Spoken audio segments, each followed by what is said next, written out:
Yes mga kababayan, Thanksgiving dinner party ni Senator Bongo at kasama tayo sa naimbitahan at nakita din natin dito ang lawyer, former executive secretary ni PRRD. Ayan guys, oh. Ang daming mga bisita ngayon dito sa seafood restaurant ng Manila Hotel.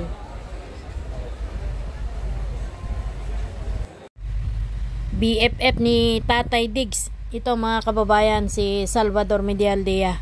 At noong Marso, nung kinidnap si Tatay Diggs, ay siya yung kasama niya na lumipad patungong dahig.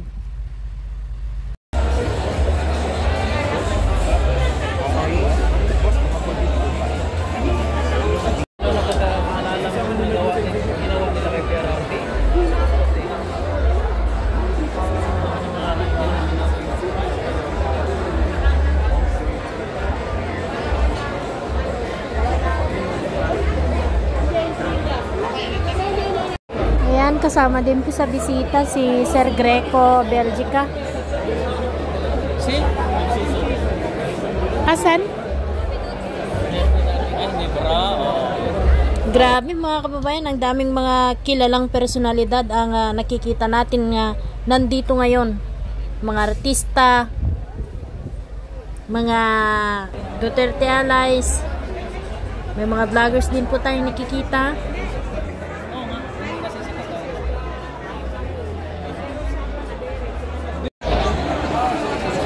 Dito din si April Boy.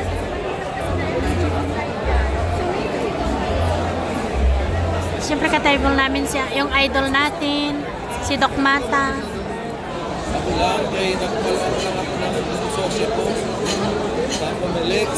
Dito ang magandang tingnan sa papasok. Makapapasok natin si Senator Bongo ba? Wala pa si Sen, busy pa sa Senado.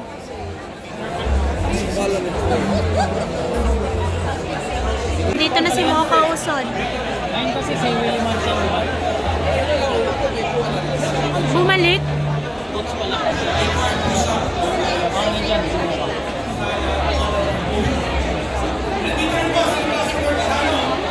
Ano ba?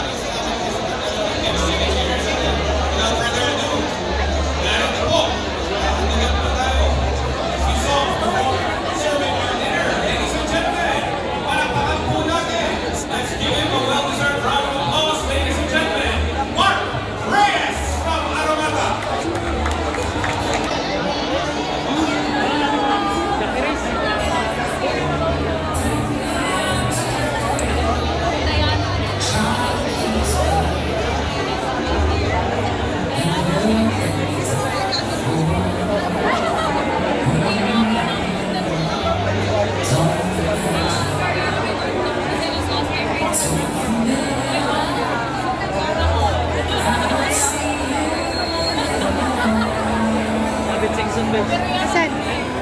Dito na siya. Ayan nga.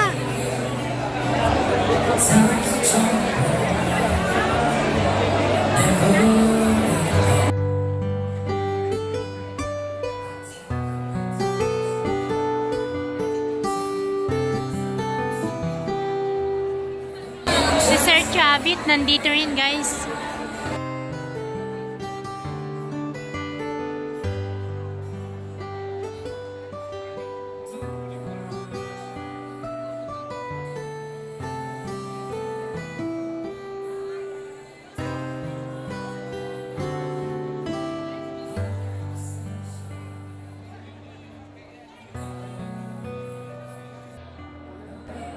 Si Sir Chavit Singson mga kababayan ay isa sa mga umatras dahil nagkasakit. Umatras siya sa paglaban sa senador. Siguro kung hindi ito umatras, maring isa ito sa panalo mga kababayan ko. Sikat ito sa social media mga kababayan dahil sa daming natulungan.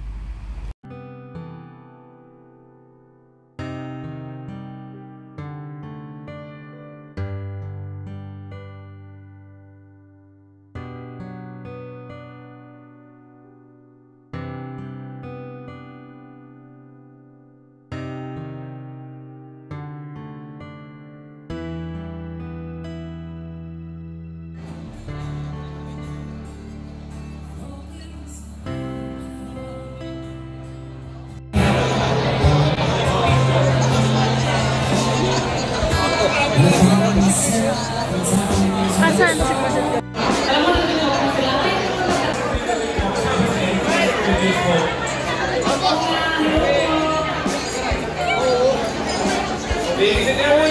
Sama ko si Emma.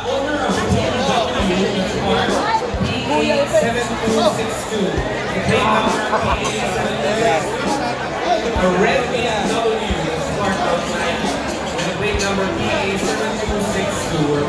Paging the owner of the car. Joke sa'yo ba yun? Joke! Joke! Wala ko ng live. Wala ko ng vlog ko. Wala ko ng vlog ko. 10 minutes. Sama ko si Emma.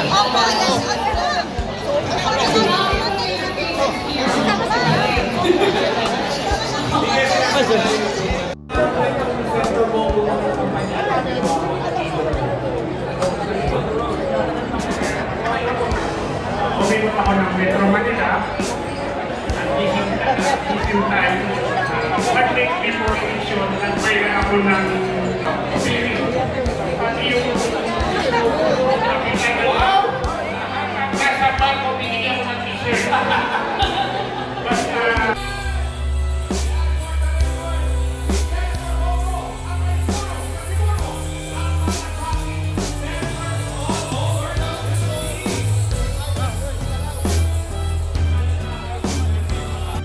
to his brand of public service.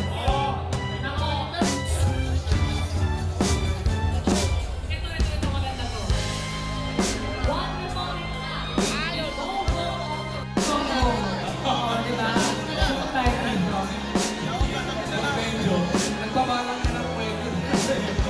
Spotted si Sagip Party List, ang anak ni Senador Marcoleta. Kasama niya si Kati Binag, mga kababayan. Ang ganda ni Kati Binag in orange and black.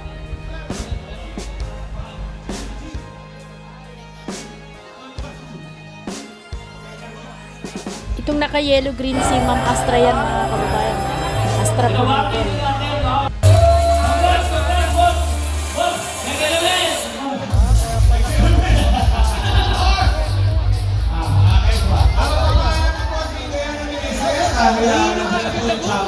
Wow, I wish!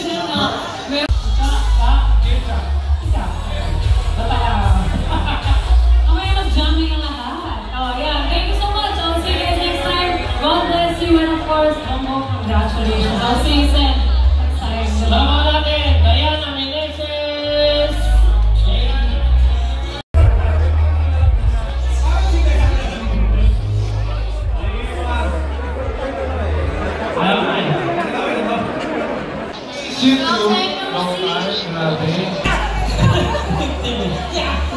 Marami kasi nagmamahal kay Sendo.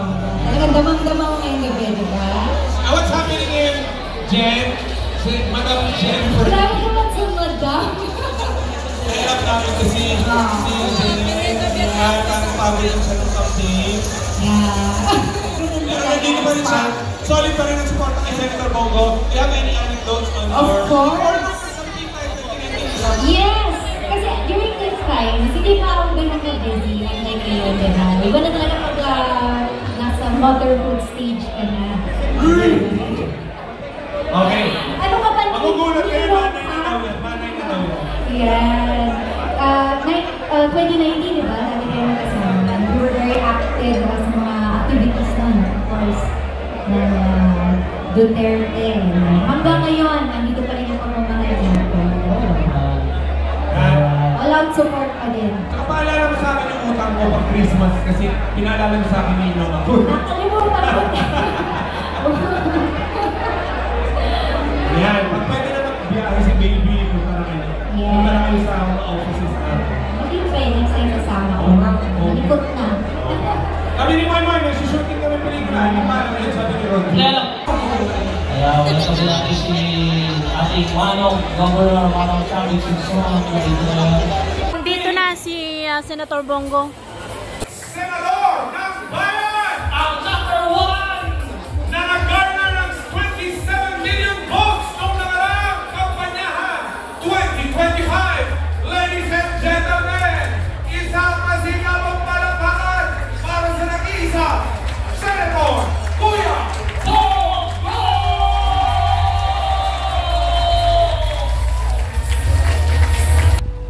mga kababayan, nandito na si Senator Bongo ang hinihintay natin, na kung saan siya po yung nag-number 1 sa senatorial election 2025. Dahil po sa number 1 siya sa result, kaya nagkaroon ng Thanksgiving dinner party.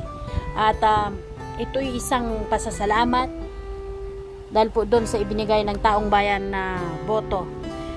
26,912,697 votes. Siya yung number 1 mga kababayan sa PDP laban, at pumangalawa si Aquino, pangatlo si Bato de la Rosa, kung saan si Bato de la Rosa nakakuha din ng 20,595,325 votes. Ito guys, so kasama natin ngayon si Sir Agbayani. Siya yung kumanta ng jingle ni Senator Bongo.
As he's making his way towards the front of the stage.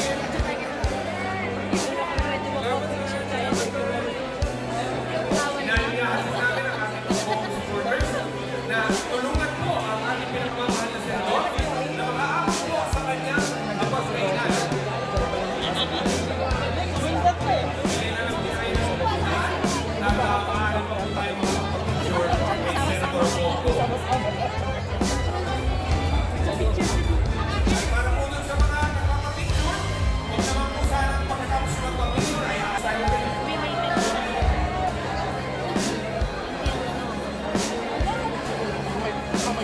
Ladies and gentlemen, hindi lang po si Senator Bongo ang narito.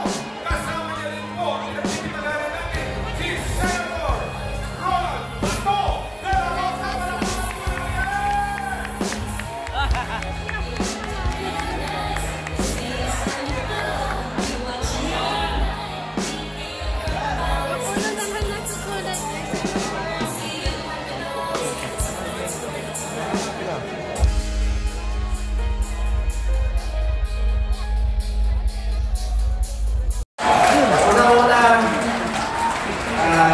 Pasensya na po kayo na tagalan kami.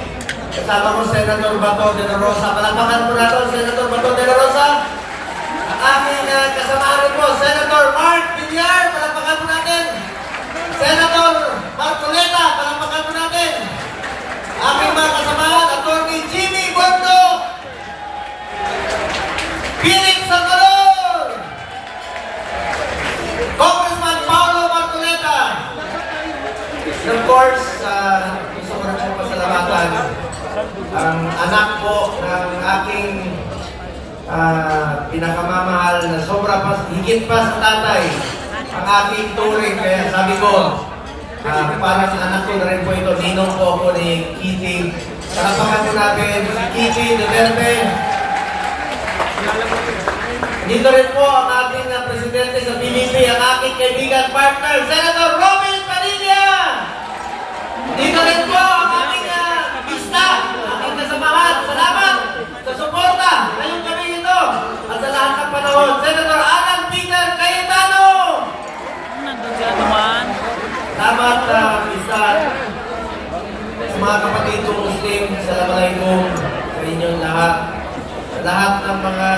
tumulong.